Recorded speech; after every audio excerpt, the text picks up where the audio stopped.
Wow, feast your eyes on this architectural icon. This is in Abu Dhabi. It's the third largest mosque in the world. It can accommodate more than 40,000 worshipers. It took 11 years to build, and it was opened to the public in 2007. Wow, 40,000 worshipers. Think about that.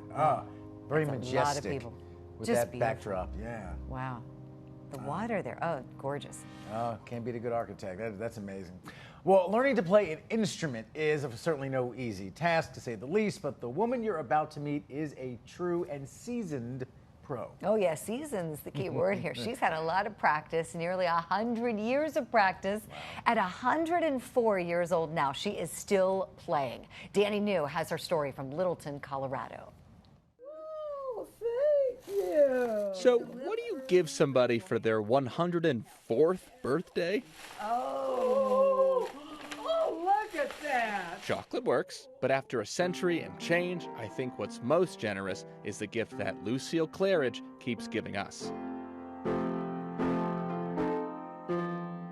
How sweet the sound. Lucille may not be in the same health condition that she always was, and due to balance issues, she can't really walk anymore. But when she sits down at the piano,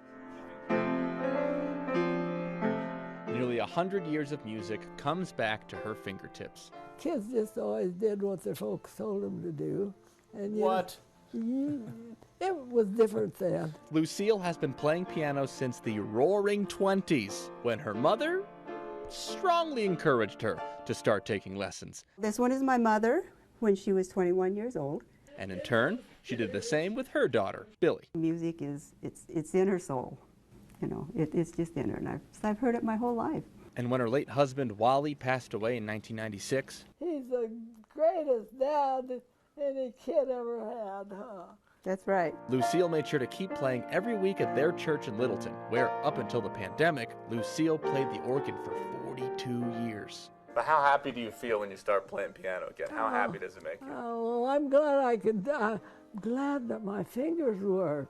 She's right. Lucille has a lot to be grateful for. And as you saw earlier, Happy birthday to you. people have been bringing her presents all week long for the big 104. And keep in mind, at her 100th birthday party, 600 people showed up. And she's still making new friends. I miss my grandma, so I'm hugging you. Thank you for hugging me. She's very young. She's 91. Oh, just a child. And while there are plenty of friends and family that she misses now, Oh, Okay. this is our house. when she sits at the piano, she remembers what mattered most to them. My mother had me take piano lessons. And I didn't always like to practice, but You glad you did? I'm glad I did, and I'm glad she had me take lessons. Mama knows best. Somewhere mom's in heaven going, told you. Look at you now, still playing all these years later. Oh, I love what they said in the piece about it's in her soul. Because even at that age, even whatever her medical issues may be, if it's in your soul, it's always there. I think you take it with you, and it never really goes. And the fact that she plays just stretches. It speaks to the idea that there's some things in our life that just stick with us for the long haul, and maybe even beyond. And that's beautiful. Right, a beautiful story. Well done. Happy birthday to her. 104. Way to go. Well, after the break, we're going to crack open a cold one